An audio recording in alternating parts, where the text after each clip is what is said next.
vous salue. Dans le nom de notre Seigneur Jésus-Christ, vous avez le bonjour de Maman Jackie et puis de Aude Emmanuel et Grace. Laetitia aussi vous salue de loin. Nous sommes dans la joie d'être là ce matin. Je suis arrivé à mon séjour, prend fin vendredi prochain. Il fallait que j'aille saluer les frères et sœurs de Belgique, d'Allemagne. Et voilà, je suis rentré avant-hier de Londres. Nous sommes en train, de possible, un jour que nous ayons une église là-bas. Donc vous avez le bonjour de mon épouse. Elle vous salue. Je dis merci à Dieu qui me donne d'être là encore aujourd'hui avec vous. Merci à son serviteur, Pasteur Alexandre, sa famille. Merci à l'ancien, aux évangélistes, aux diacres et aux diaconesses, pardon, à tous les membres des différents groupes de l'Église. Je bénis particulièrement le Seigneur qui a eu pitié de nous, comme dit l'apôtre Paul. Un de ses compagnons était très malade, au bord de la mort. Il dit, Dieu a eu pitié de nous. Il l'a sauvé. Je dis merci à Dieu pour l'ancien Maurice. Il était sérieusement malade, mais le Seigneur a eu pitié de nous. Il l'a gardé. Que le nom du Seigneur soit béni. Merci Seigneur. Parce qu'il n'a pas encore fini de faire sa mission ici-bas sur terre. Personne ne peut écourter son séjour ni décider de quand est-ce qu'il va mourir. Il ne faut pas que quelqu'un décide à votre place. Vous avez compris?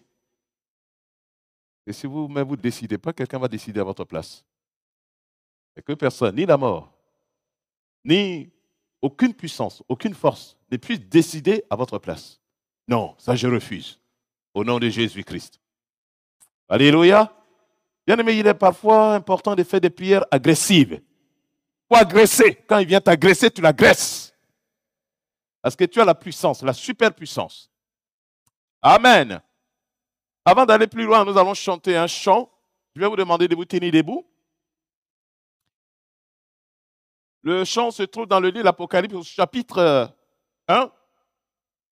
Et puisqu'il est déjà projeté, la deuxième partie du verset 5. Mais je lis à partir du verset 1 jusqu'au verset 5, pour que vous compreniez un peu pourquoi nous devrons chanter. Révélation de Jésus-Christ, que Dieu lui a donné pour montrer à ses serviteurs les choses qui doivent arriver bientôt. Et qu'il a fait connaître par l'envoi de son ange à son serviteur Jean, du lit de Patmos, lequel a testé la parole de Dieu et le témoignage de Jésus-Christ, tout ce qu'il a vu. Heureux celui qui lit et ceux qui entendent les paroles de la prophétie et qui gardent les choses qui y sont écrites, car le temps est proche. Jean, aux sept églises qui sont en Asie, que la grâce et la paix vous soient données de la part de celui qui est, celui qui était et celui qui vient, de la part des sept esprits qui sont devant son trône. De la part de Jésus-Christ, le témoin fidèle, le premier-né des morts et le prince des rois de la terre. Alors notre chant commence à partir de la deuxième partie. À celui qui nous aime, qui nous a délivrés de nos péchés par son sang et qui a fait de nous un royaume des sacrificateurs pour Dieu son Père. À lui soit la gloire et la puissance au siècle des siècles. Amen. On va le chanter ensemble. Ah, c'est lui qui nous aime, qui nous a délivrés de nos péchés par son sang. Et qui a fait de nous un royaume des sacrificateurs pour Dieu sans paix. À lui soit la gloire et la puissance. À lui soit la gloire et la puissance au siècle des siècles. Amen. On va le chanter encore. Alors, vous les hommes, à lui soit la gloire, déployez la voix, parce qu'il est important de louer Dieu. Alléluia. Amen. Parce que je ne sais pas à qui vous réservez votre voix. Hein? Vous criez sur votre épouse à la maison, Hein? Mais il faut parler maintenant, il faut chanter à la gloire de Dieu. Alléluia. Alléluia. Jésus est vivant. Il est ressuscité. Il est vivant. Amen. Il y a celui qui nous aime. Satan ne nous a pas aimés. Vous vous imaginez? Il ne nous a pas aimés. Il nous a trompés. Mais lui, il dit à celui qui nous aime. Et c'est profond. Et qui nous a délivrés de nos péchés par son sang. Alors, nous devrons le chanter ensemble. 1, 2. À celui qui nous aime, qui nous a délivrés de nos péchés par son sang et qui a fait de nous un royaume des sacrificateurs pour Dieu sans paix. À lui soit la gloire et la puissance. À lui soit la gloire et la puissance au siècle des siècles.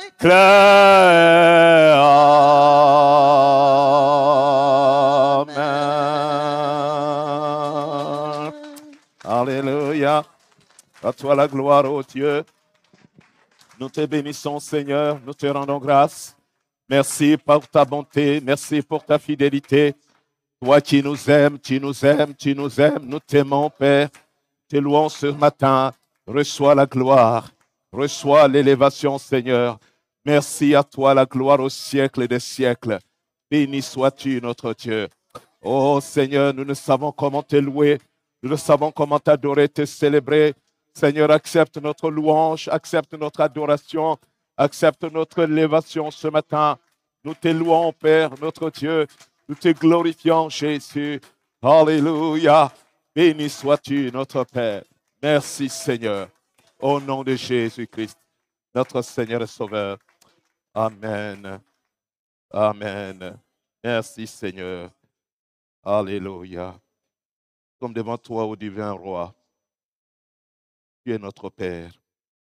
Tu sais ce dont chacun de nous a besoin. Tu sais comment ton fils a marché depuis le début de la semaine. Tu sais les difficultés qu'il a traversées. Ta fille, ton fils. Seigneur, les nouvelles, ils lui sont parvenus. Et tu lui as donné de tenir bon jusqu'à cette heure. Ebenezer, jusqu'ici tu nous as secourus. Tu vas nous secourir encore parce qu'en toi, nous avons placé notre confiance. Nous avons nos yeux fixés sur toi, Seigneur. Et tu as fait la promesse. Celui qui a les yeux fixés sur toi ne sera jamais couvert de honte. Parce que son visage sera rayonnant de joie. Seigneur, nous prions qu'il en soit ainsi pour cette assemblée. Père, bénis ta parole. Ton fils est venu. Ta fille est venue ce matin. Je prie qu'ils ne partent pas comme ils sont venus. Pardon. Et qu'ils repartent avec un espoir. Parce que tu viens de leur dire que tu les aimes. Tu nous aimes, Père. Oui, tu nous aimes. Aime. Et toute la gloire soit à toi. Merci, Père, au nom de Jésus-Christ. Amen. Amen. Merci, veuillez vous asseoir. Ce matin, nous allons parler sur un sujet. Un jour, je méditais la parole de Dieu, puis je suis tombé dessus, sur le livre de Samuel. Nous avons fait une étude là-dessus, et puis,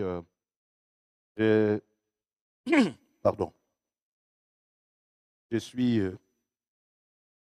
réfléchi sur un point que je voulais partager avec vous ce matin.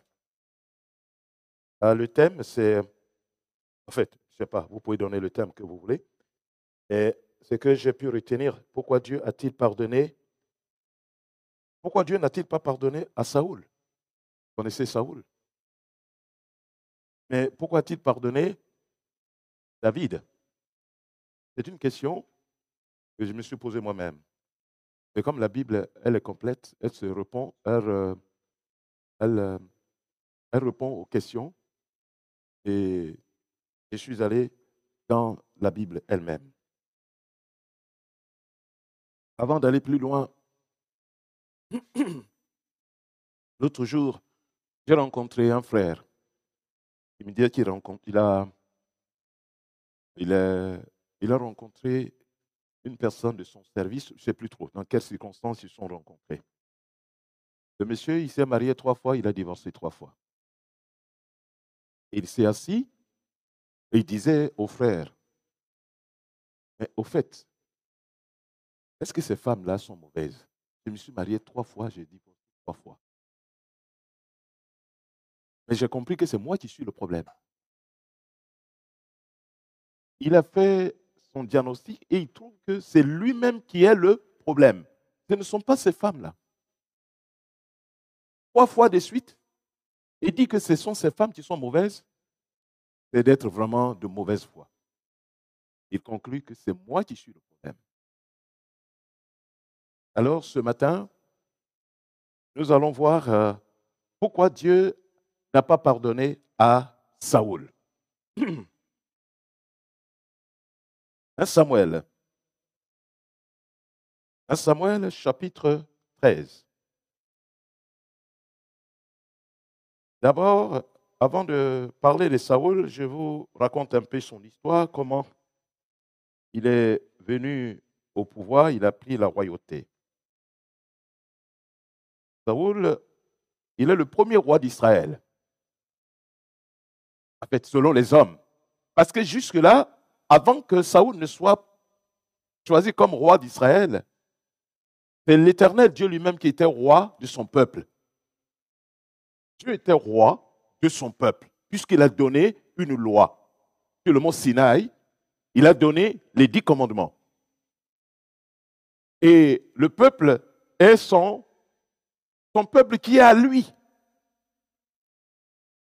Et il fut un moment, les enfants d'Israël ont dit, mais non, nous voulons faire comme les autres peuples qui nous entourent. Ils ont des rois, ils ont une administration. Nous voulons faire comme ce peuple-là. Alors, ils sont allés voir Samuel. Choisis-nous un homme qui va nous diriger. C'est ainsi que Saoul a été choisi comme roi d'Israël.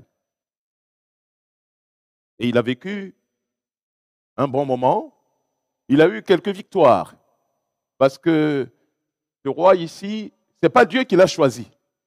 C'est les hommes qui l'ont choisi. Et comme les hommes ont dit, bon, voilà, nous voulons un roi, Dieu dit, bon, ok. Vous savez, Dieu est un être libre. C'est pourquoi parfois, vous faites vos choix. Ne pensez pas que Dieu est avec vous. Mais quand vous persistez, il dit, bon, voilà, allez-y. Comme il est dit, celui qui pêche, pêche encore. Celui qui se sanctifie, se sanctifie. Alors, donc, Israël a choisi Saoul de la tribu des Benjamites. Et comme je disais, il a eu quelques victoires, sans plus. Et c'est de ce roi dont nous allons parler ce matin. Saoul. 1 Samuel chapitre 13, verset 5. Parce que Saoul est choisi pour combattre le peuple ennemi d'Israël. Alors, au verset 12, d'abord, nous allons lire le verset 5. Les Philistins s'assemblèrent pour combattre Israël. Ils avaient 1000 chars et 600 000 cavaliers. Et ce peuple était innombrable, comme le sable qui est sur le bord de la mer. Il vint camper à Micmac, à l'orient des Beth-Aven. Les hommes d'Israël se vinrent à point de crainte, se virent à point de crainte. Vous avez fait tout ce mal. Excusez-moi. Les hommes d'Israël se virent à l'extrémité, car ils étaient serrés de près et ils se cachèrent dans les cavernes, dans les buissons, dans les roches ou les rochers, dans les tours et dans les citernes. Oui, on parle du peuple d'Israël ici. Hein? Comment il se cache. Chacun sauve qui peut, comme on dit bien. Et vous allez comprendre que logiquement, les enfants d'Israël ne devraient pas connaître la défaite. Ils ne devraient pas tourner dos à son ennemi. Ça, c'était pas possible. Israël appelait à avancer. Comme nous l'avons chanté tout à l'heure, je suis prêt, j'ai avancé, les enfants d'Israël. Mais ici, c'est le contraire. Alors, au verset 7, il y eut aussi les Hébreux qui passèrent le Jourdain pour aller au pays des Gad et des Galades. Saoul était encore à Gilgal et tout le pays qui se trouvait auprès de lui tremblait. Ils attendirent 7 jours, selon le terme fixé par Samuel. Mais Samuel n'arrivait pas à Gilgal. Et le peuple se dispersa loin de Saoul. Alors Saoul dit, amenez-moi l'Holocauste. Vous savez que quand on dit l'Holocauste ici, c'est un animal qui doit être entièrement brûlé. C'est-à-dire qu'il doit être complètement consacré, consumé à l'Éternel. L'homme n'a aucune part dans ce sacrifice. Donc l'Holocauste, consacré entièrement à l'Éternel. Brûlé jusqu'aux excréments, tout appartient à l'Éternel. Alors, Saoul va faire quelque chose. Au verset 9, Saoul dit, amenez-moi l'Holocauste et les sacrifices d'action de grâce. Et il offrit l'Holocauste. Comme il achevait d'offrir l'Holocauste, voici Samuel arriva. Et Saoul sortit au-devant de lui pour le saluer. Samuel dit, qu'as-tu fait? Saoul répondit, lorsque j'ai vu que le peuple se dispersa loin de moi et que tu n'arrivais pas au terme fixé et que les Philistins étaient assemblés à Micmac, je me suis dit, les Philistins vont descendre contre moi à Gilgal.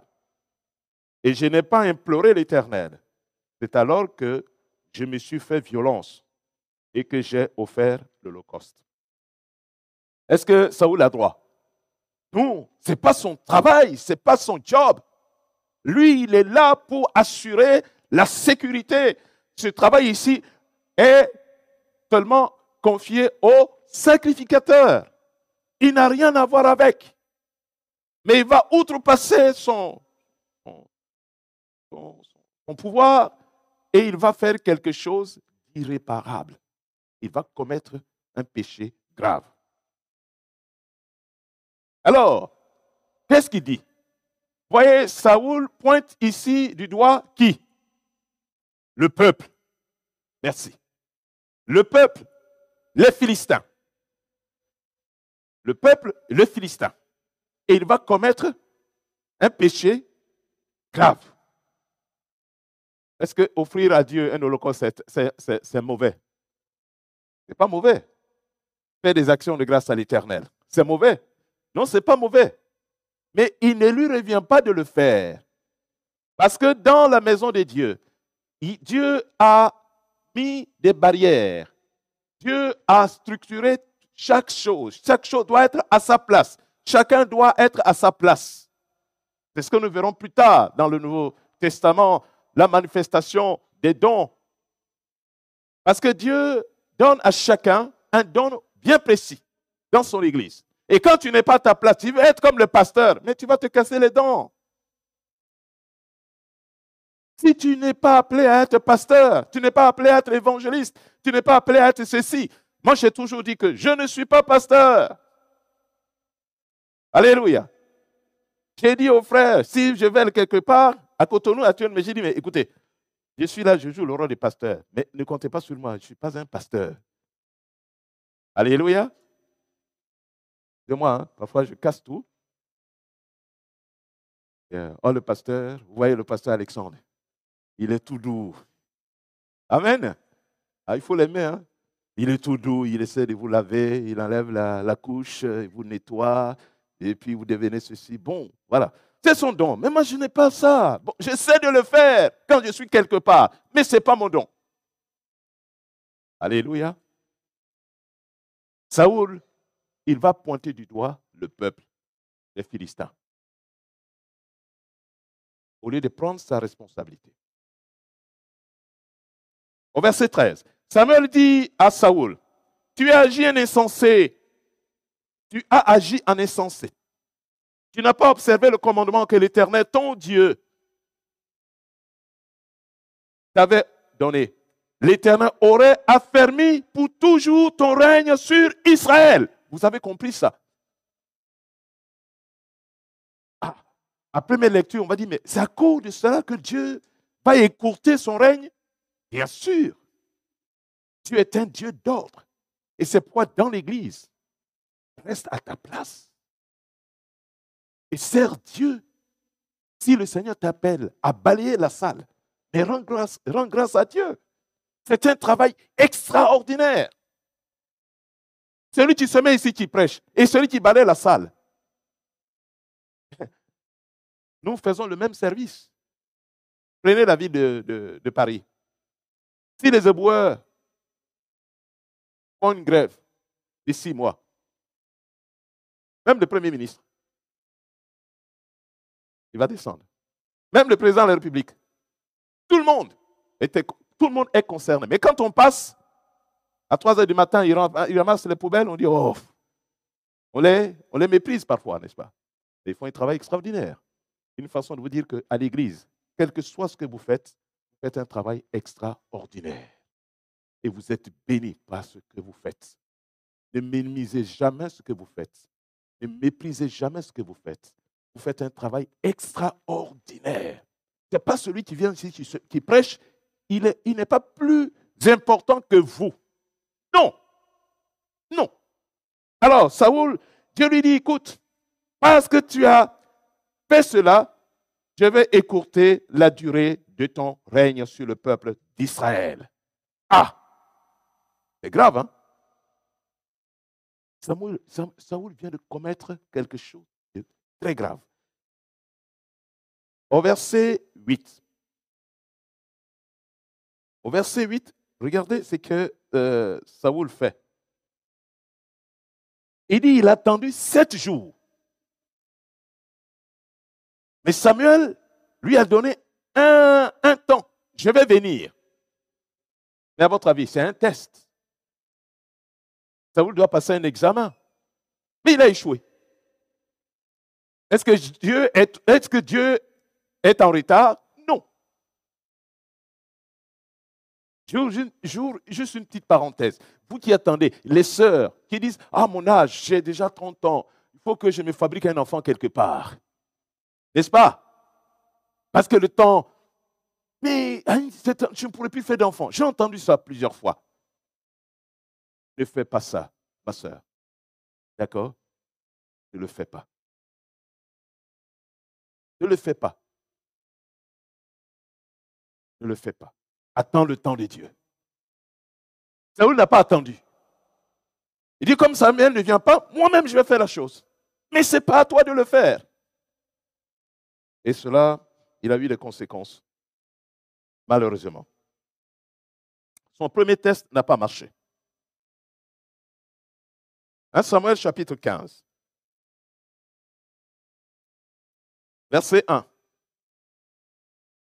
ne sais pas si on pourra lire tout le texte. Samuel dit à Saoul, « C'est moi que l'Éternel a envoyé pour te oindre, roi sur son peuple et sur Israël. Écoute donc ce que dit l'Éternel. Ainsi parle l'Éternel des armées. Je me souviens de ce que Amalek fit à Israël lorsqu'il ferma le chemin à sa sortie d'Égypte. Maintenant, deuxième test. Il va dire à Saoul de partir.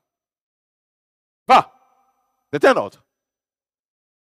Rassemble, va maintenant, frappe Amalek et dévoué pas interdit tout ce qui lui appartient.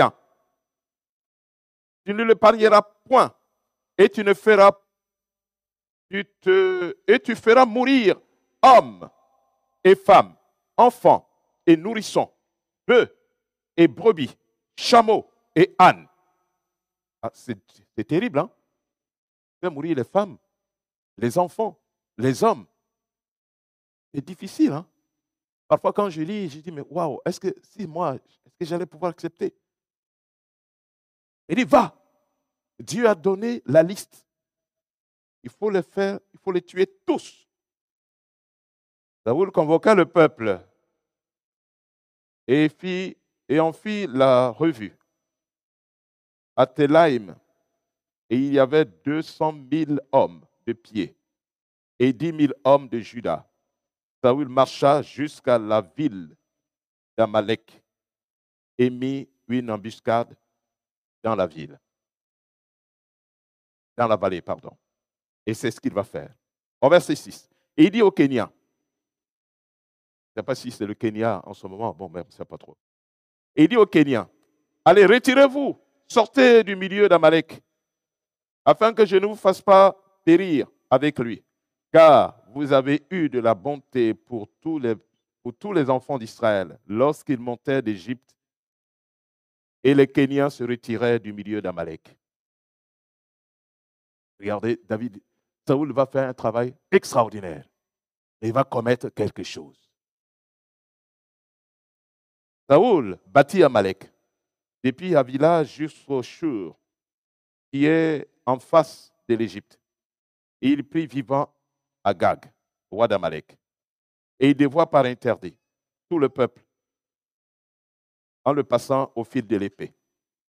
Mais Saoul et le peuple épargnèrent Agag et les meilleurs brebis, les meilleurs bœufs, les meilleures bêtes de la seconde portée, les agneaux gras et tout ce qu'il y avait de bon. Il ne voulut pas le dévouer par interdit. Et il dévouait seulement tout ce qui était épuisable. Ah! Est-ce que nous ne sommes pas à la place de Saoul? Dieu lui a dit, va, dévoue tout par interdit. Tu détruis tout. Mais Saoul fait quelque chose d'autre. Il fait quelque chose d'autre. Le texte est long. On va lire à partir du verset...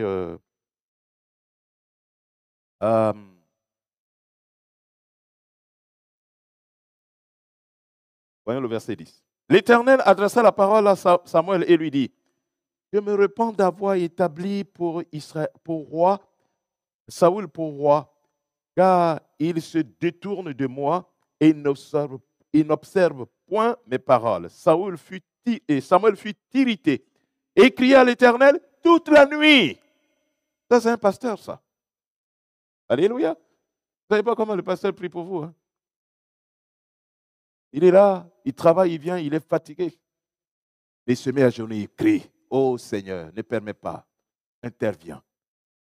Et puis vous levez le matin, vous êtes en bonne santé, vous croyez que c'est le Doliprane que vous avez pris. Mais ce n'est pas ça. Il a fléchi les genoux. Alléluia. toute la nuit pour vous.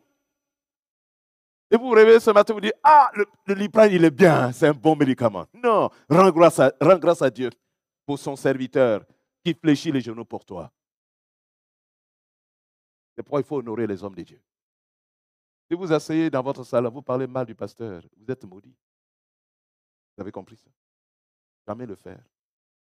Vous ne pouvez pas parler mal de lui et puis vous venez à l'église, vous asseyez, il parle et il dit, je reçois. Tu reçois quoi? Tu reçois. Tu ne reçois rien. Il faut bénir Dieu de ce qu'il y a un serviteur qui pense à toi, qui prie pour toi, qui vient te rendre visite, qui t'appelle. Est-ce qu'il n'a rien d'autre à faire? Il a une femme, il a des enfants, il a son père, ses parents sont là. Et pourquoi il s'acharne pour ton salut?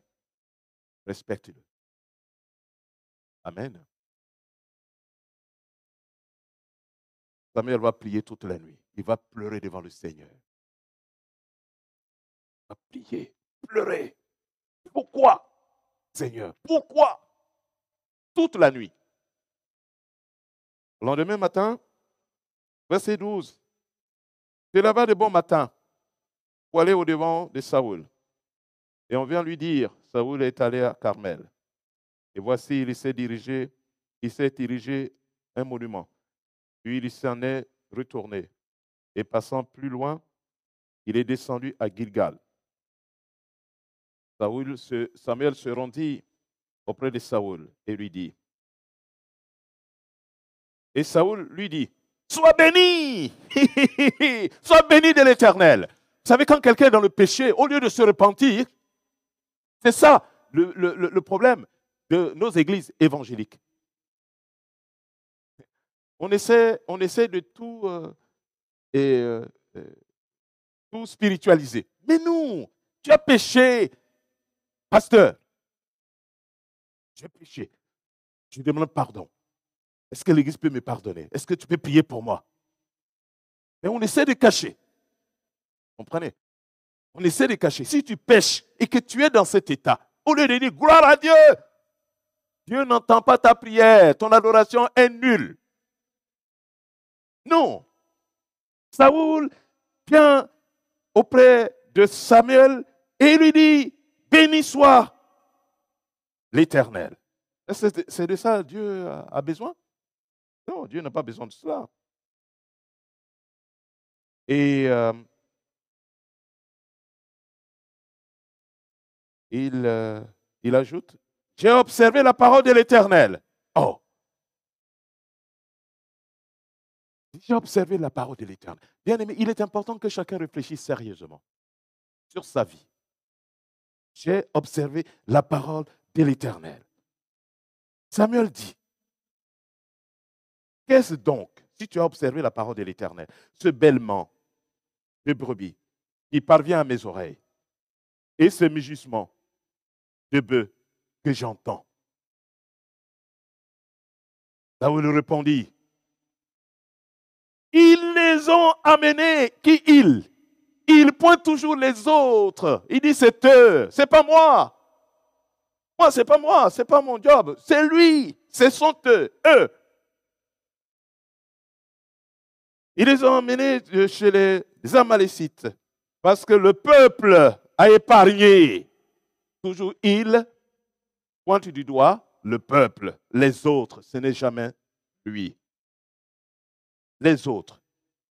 Ils ont épargné les meilleures brebis, les meilleurs bœufs, afin de les sacrifier à l'Éternel. Il n'a pas dit son Dieu, il dit ton Dieu à toi. Comprenez? Il dit ton Dieu à toi.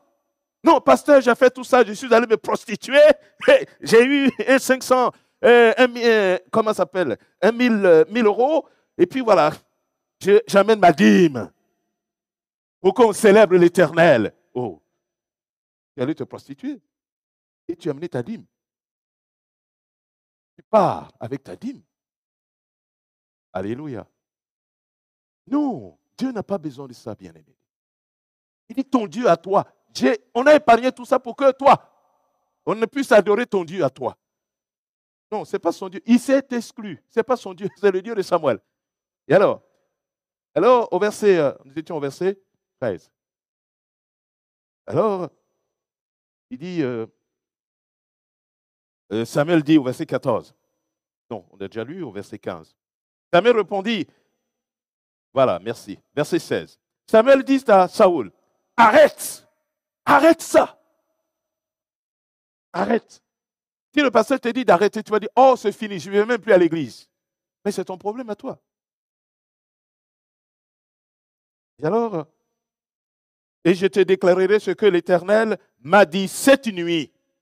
Et Saoul lui dit, parle. Et vous voyez jusque-là, au lieu de s'humilier, demander pardon à Dieu, qu'est-ce qu'il fait? Il conteste, il résiste.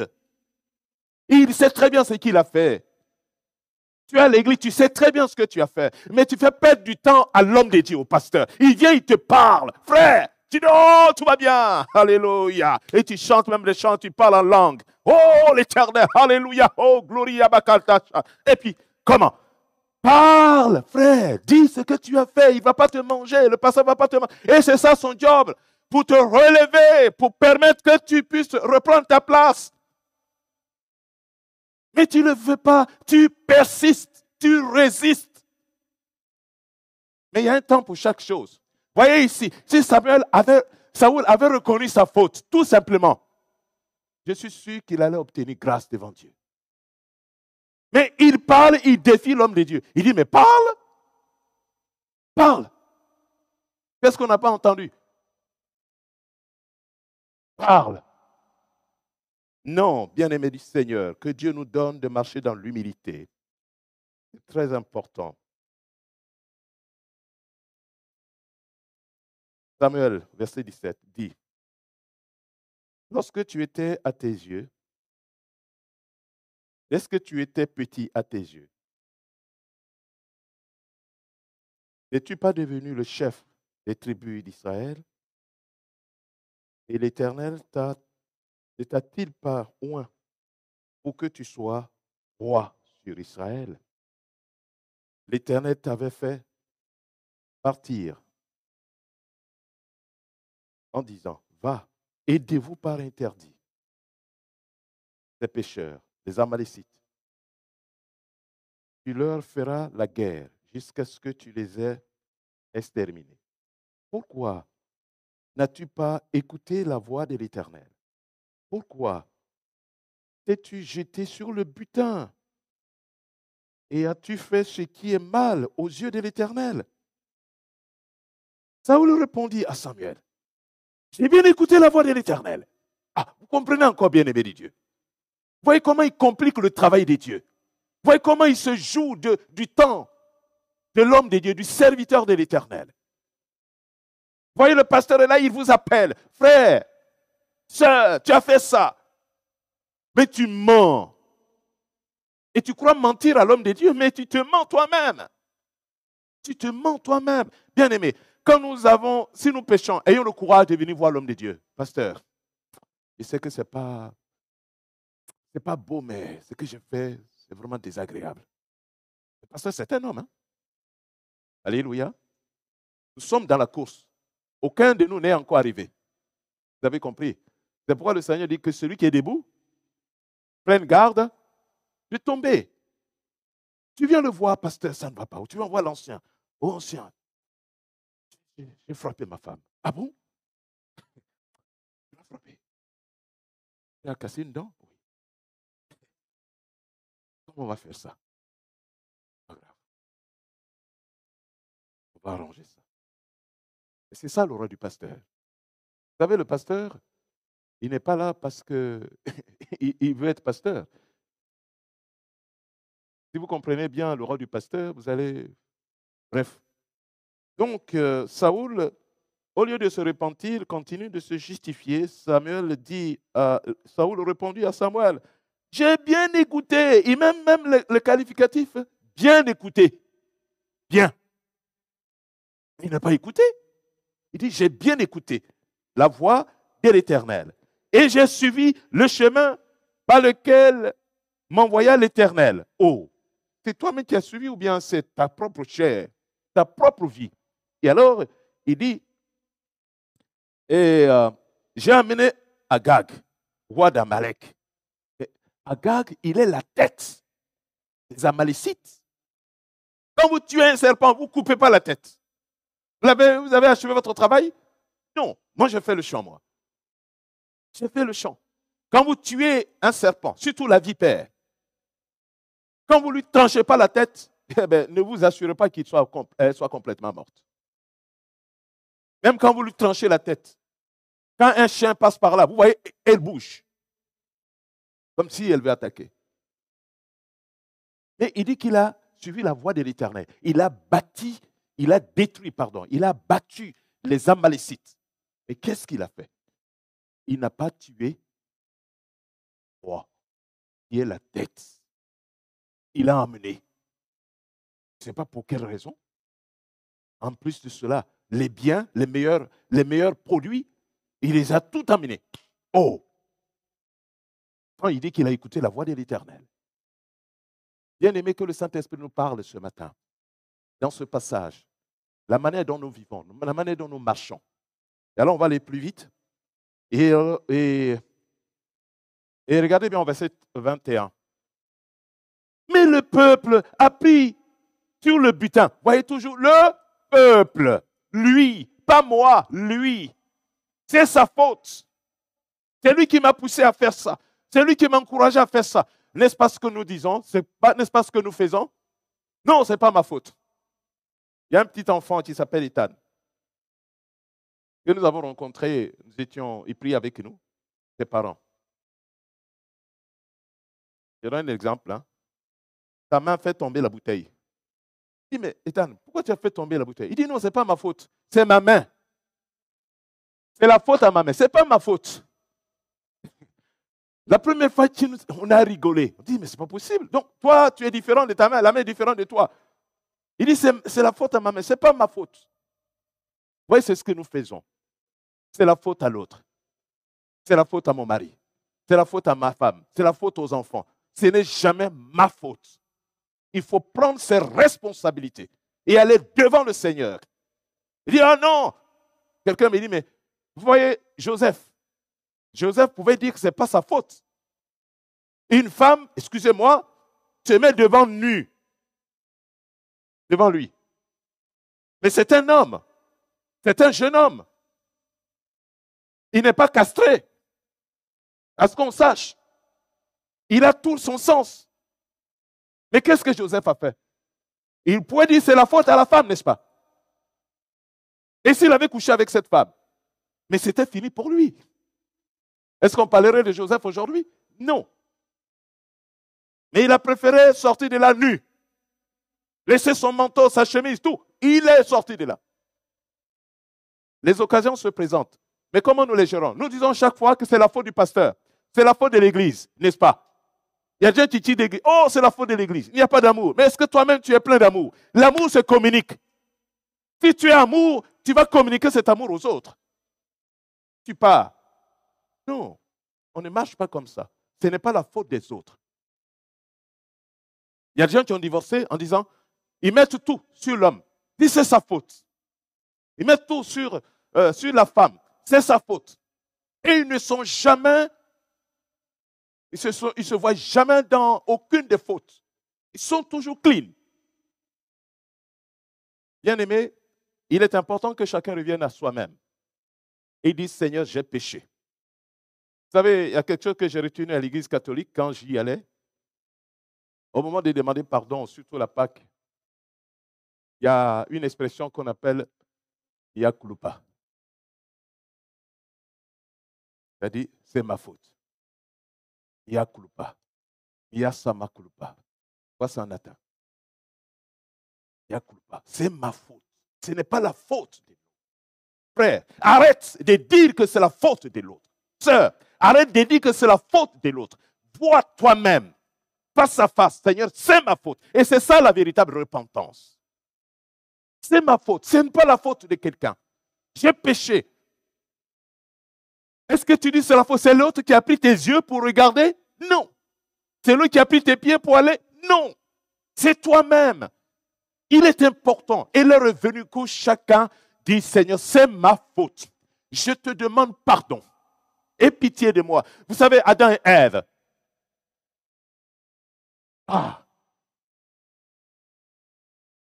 Adam, il est le premier à être créé, avant Ève. Dieu lui a donné les consignes. Ève vient après. Le Satan vient, pas le serpent, il va tenter Ève. Elle va manger le fruit de l'arbre défendu. Elle va en donner à son mari. Son mari mange. Mais Dieu, le soir, comme d'habitude, il vient rendre visite à ses amis. Adam, où es-tu? J'ai entendu ta voix, je me suis caché. Quand Dieu dit, il dit, mais où es-tu? Ce n'est pas géographiquement parlant. Mais Adam avait une relation avec Dieu. Il avait une relation intime avec l'Éternel.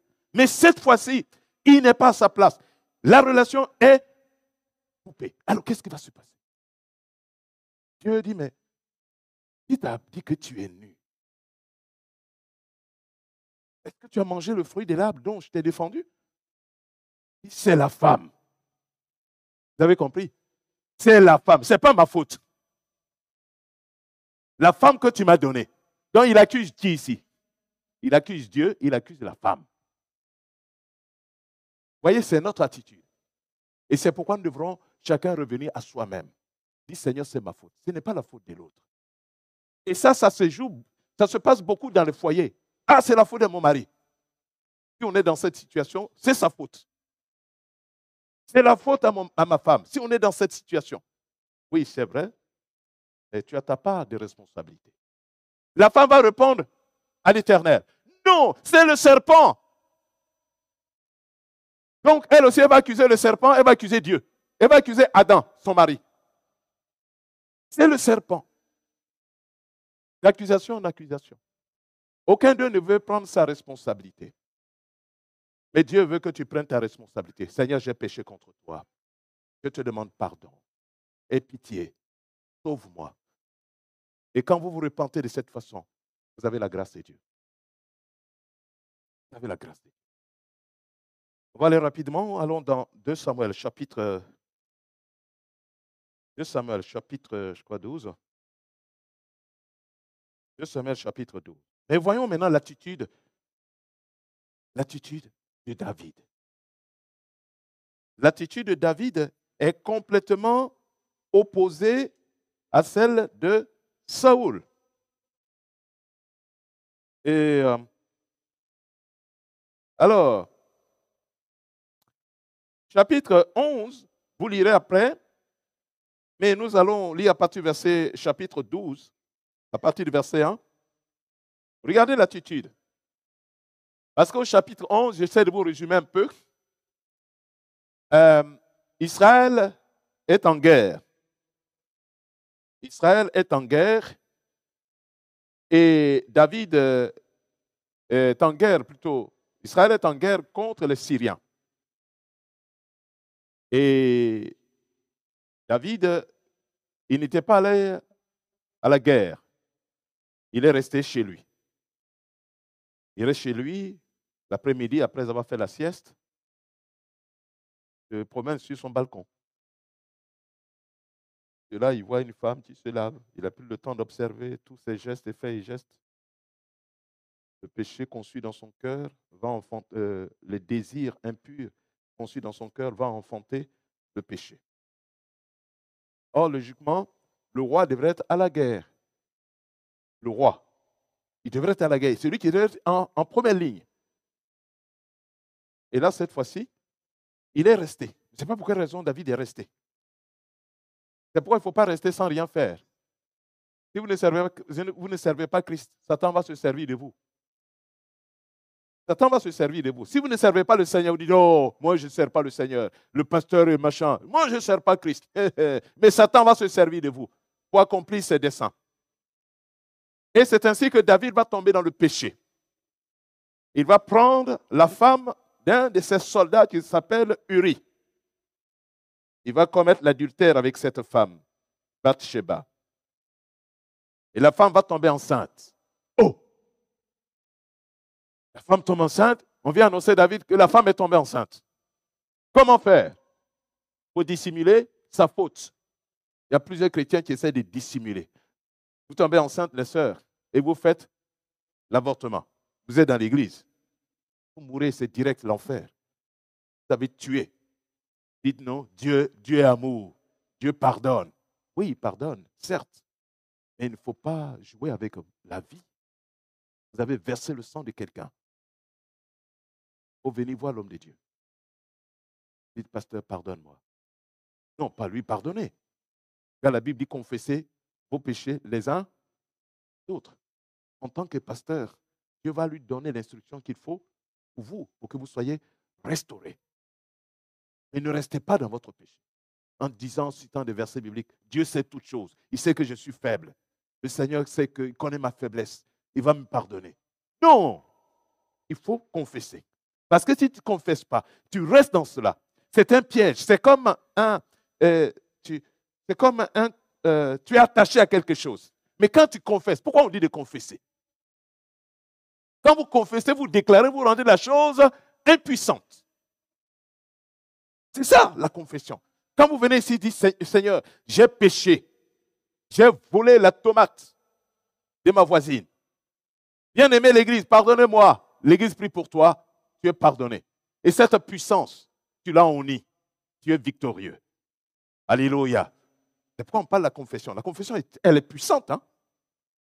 Notre sœur Gad disait tout à l'heure dans Romains, lors de l'intercession, on dit que si tu confesses de ta bouche, pourquoi il n'a pas dit, c'est pourquoi il ne faut pas dire, quand vous venez à l'église, vous restez mieux. Moi, je n'ai pas besoin de prier. Le Seigneur sait ce qui se passe dans mon cœur.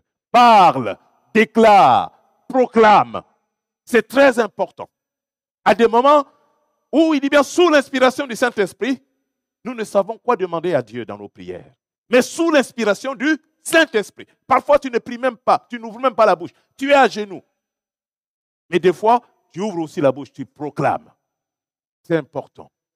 Venez voir votre serviteur.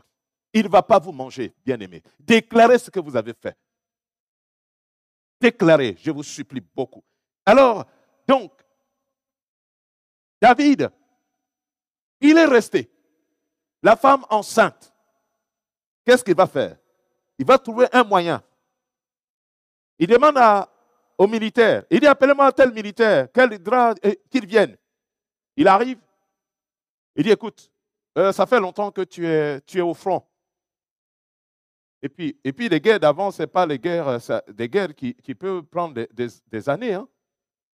Et alors, il dit, bon, écoute, tu vas rentrer chez toi. Entre-temps, on lui a fait un beau paquet là.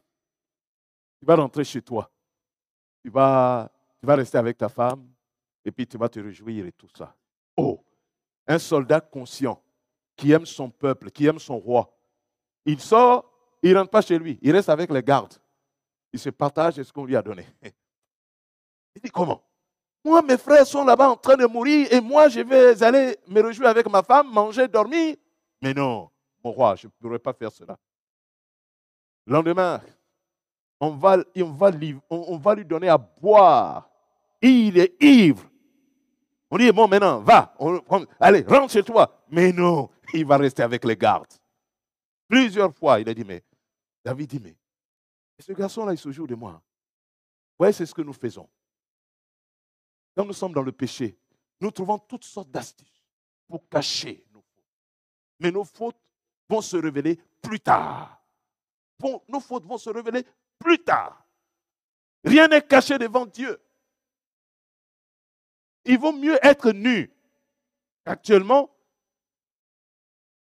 que d'être découvert plus tard. Mais c'est déjà trop tard. Alors, David, il ne sait plus quoi faire. Ce garçon-là va me créer des problèmes. Bon, il appelle son chef général. Il écoute, bien. Tu vois le soldat qui s'appelle Uri? Oui, il dit bon. Maintenant, vous allez partir. Et tu sais, là où la guerre est bien, ça chauffe là. Aidez-le à cet endroit. Et puis, retirez-vous de lui. Vous voyez, quand on est dans le péché, Satan nous donne des idées bizarres. Il vous inspire. Et vous dites même Amen. C'est Dieu qui vous a parlé. Dieu ne vous a pas parlé. C'est Satan qui vous a parlé. Quand tu peux être dans le péché et puis Dieu te parle. Non. Dieu ne peut pas te parler. Ce n'est pas le Seigneur qui t'a inspiré ça. C'est Satan même. Et ils partent. Lui aussi, il obéit. Comme c'est le roi. On met Uri.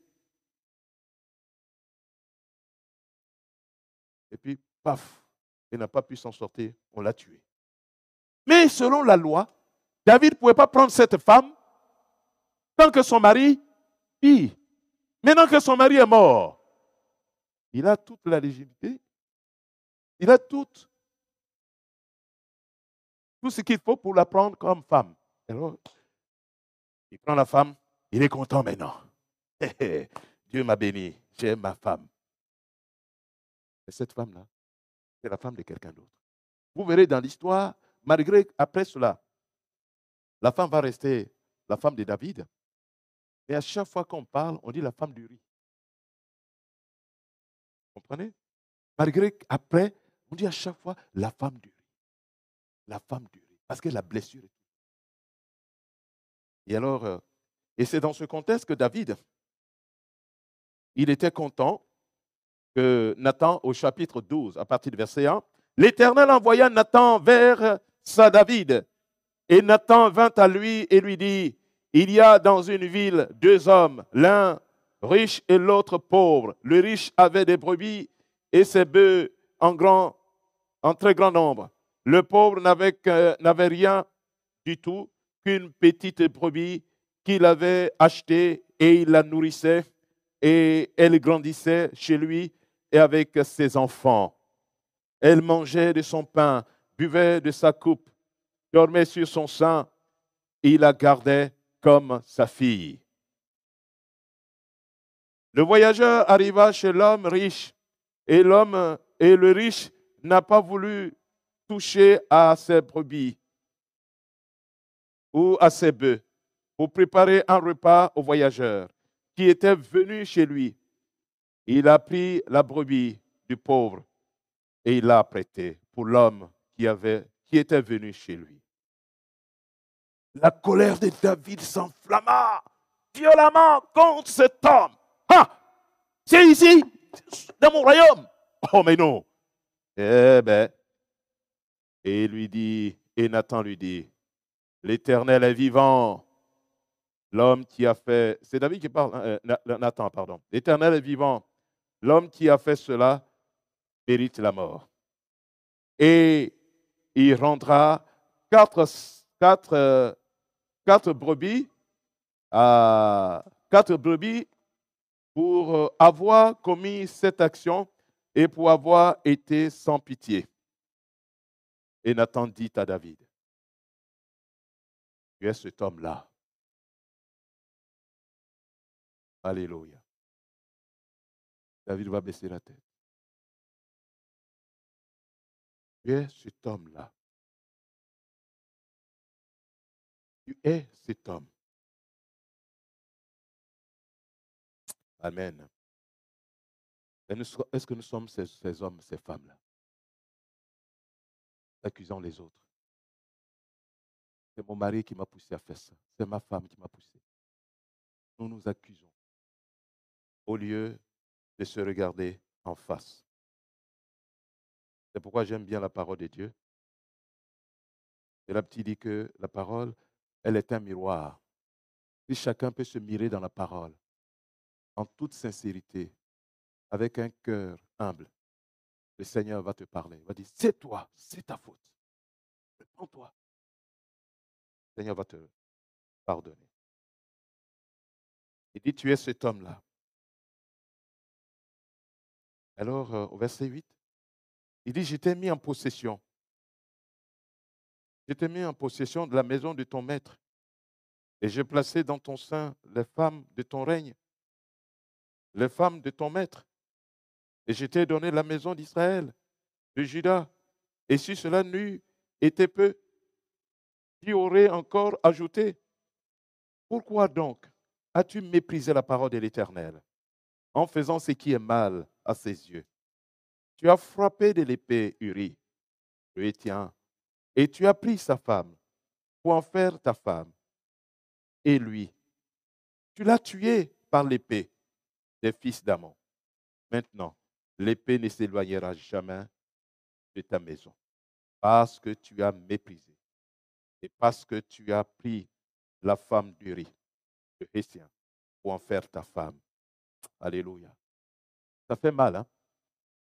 Voyez les conséquences. Vous savez, il y a les péchés, hein? Il y a les conséquences. Même quand nous sommes en Christ, ne croyez pas que quand Dieu nous pardonne, il n'y a pas de conséquences. Si tu sors, tu vas commettre l'adultère, tu attrapes le sida. Tu ne vas pas demander, Seigneur, guéris-moi. Mais non, c'est le résultat. Mais non, c'est normal. On s'entend bien? Alléluia. Le Seigneur te pardonne. Mais le sida est là. Tu comprennes que, c'est la conséquence de mon péché. Et alors, voyons le comportement de David maintenant. Par rapport à Saoul. Quand David a entendu cela, qu'est-ce que David va faire? Qu'est-ce qu'il va faire? Est-ce qu'il va broncher? Est-ce qu'il va protester? Est-ce qu'il va résister? Non. Qu'est-ce qu'il va faire? Et au verset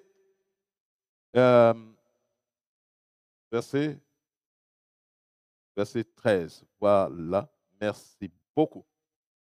David dit à Nathan, j'ai péché contre l'Éternel. Et Nathan dit à David, l'Éternel pardonne ton péché. Tu ne mourras point. Mais regardez, allons dans le psaume 51. Nous allons finir avec. Psaume 51. Regardez ce que David va confesser. Et c'est ce que je voudrais que chacun de nous fasse ce matin. Au chef des chantres, psaume de David, lorsque Nathan, c'est la suite, hein? Lorsque Nathan, le prophète, vint à lui, après que David fut allé vers Bathsheba, voilà ce qu'il dit. Ô Dieu, aie pitié de moi dans ta bonté. Selon ta grande miséricorde, efface mes transgressions, lave-moi complètement de mon iniquité et purifie-moi de tout de mon péché, car je reconnais mes transgressions et mon péché est constamment devant moi.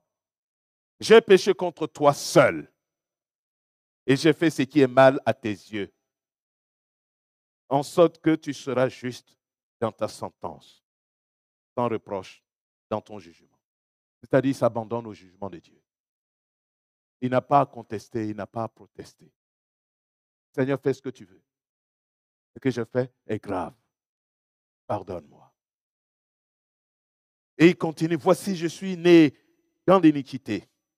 Ma mère m'a conçu dans le péché. Il va même jusqu'à demander, là, c'est mon père, ma mère. Certes, lui, ce n'est pas qu'il jette la pierre sur son père et sa mère, mais une façon de dire que tous ceux qui sont descendus d'Adam et Ève sont pécheurs. Il reconnaît. Mais tu veux que la vérité soit au fond du cœur. Fais donc pénétrer la sagesse au-dedans de moi. Purifie-moi avec l'hysope et je serai pur. Lave-moi, je serai complète. Je serai plus blanc que la neige. Annonce-moi l'allégresse et la joie.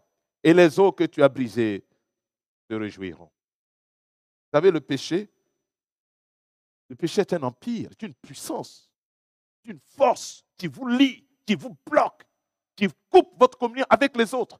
C'est pourquoi vous voyez des personnes qui sont avec nous. Il y a un moment, elles ne viennent plus. Dès qu'elles vous entendent, elles coupent le téléphone. Dès qu'elles voient que vous venez, ça c'est le frère, l'évangile Isaac. Il tourne son regard. Il passe par l'autre côté. Parce que le péché, il ne faut pas aimer le péché. Alléluia. Il ne faut pas aimer le péché. Donc, on va finir au verset 12. Ô Dieu, crée en moi un cœur pur. Un cœur pur. Renouvelle en moi un esprit bien disposé. Ne me rejette pas loin de ta face et ne me retire pas ton Esprit Saint. Rends-moi la joie de ton salut. Vous savez, quand vous êtes accepté par Dieu, il y a une joie qui remplit votre cœur. Alléluia. Quelqu'un qui est pardonné par Dieu, il y a une joie qui remplit son cœur.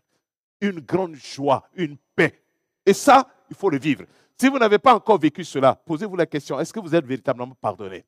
Parce que quelqu'un qui est pardonné, qui a confessé sincèrement ses péchés, qui a demandé pardon à Dieu, il y a une joie qui est dans son cœur. Je ne sais comment vous l'expliquer. Il y a une grande joie qui ne dépend pas des biens matériels.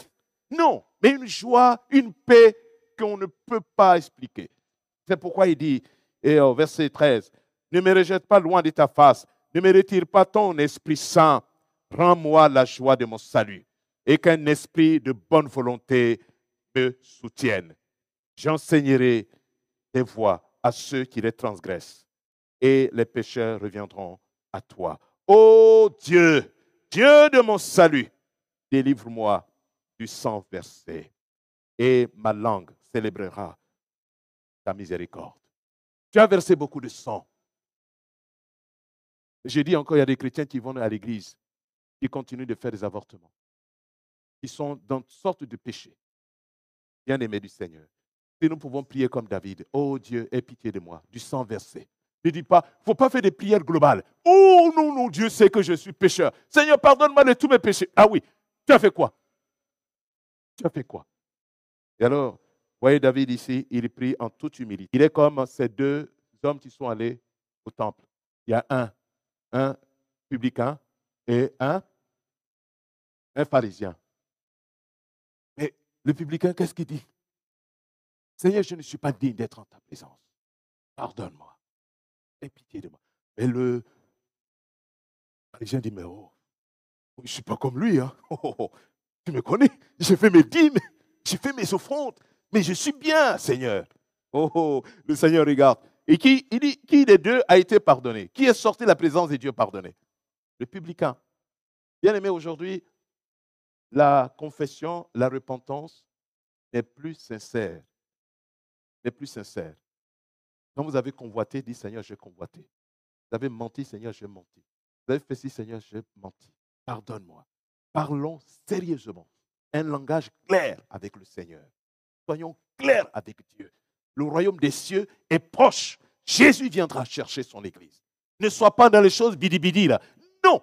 Il faut que tu sortes de là. Tu dis, Seigneur, je ne suis pas clean. Aide-moi. Et le Seigneur va t'accorder sa grâce. Ne jette pas la faute sur les autres. Les autres n'ont rien. Chacun va rendre compte à Dieu. Chacun va rendre compte à Dieu. Mais ne dis pas, je ne viens pas à l'église à cause de telle personne. Oui, ne viens pas à cause de telle personne. Un jour, tu vas rendre compte à Dieu. Repentons-nous véritablement et demandons la grâce de Dieu pour nos vies. Je vous supplie beaucoup, bien-aimés du Seigneur. Ne soyons pas comme Adam et Ève. Adam dit, c'est la femme. Moi, je n'ai pas demandé à avoir une femme, c'est toi qui as permis. Donc, c'est sa faute. Si moi, je suis là et j'ai péché, c'est sa faute. Non.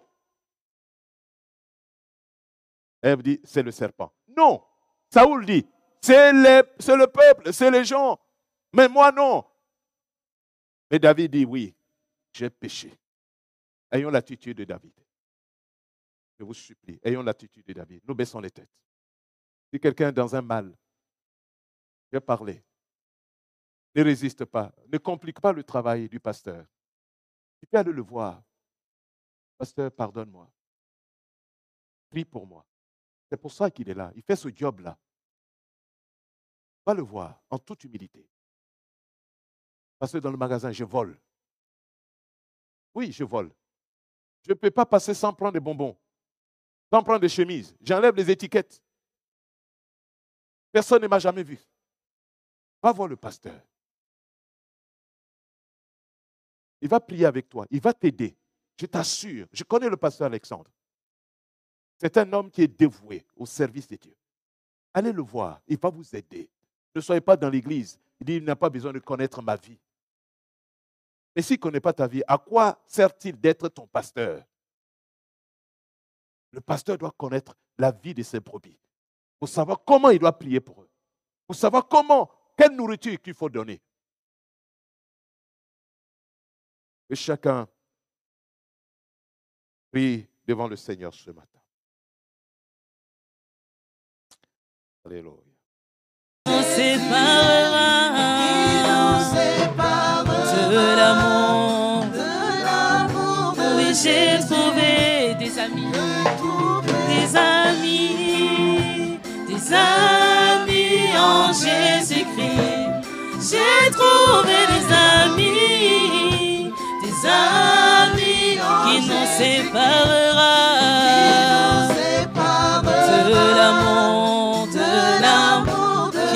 séparera de l'amour, de l'amour. Oui, j'ai trouvé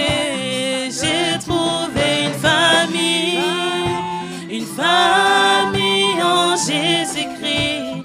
J'ai trouvé une famille en Jésus-Christ qui nous sépare de l'amour, qui nous séparera de l'amour. Oui, j'ai trouvé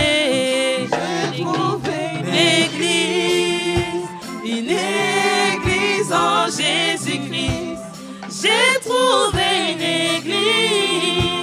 une église en Jésus-Christ qui nous sépare de l'amour, qui nous sépare.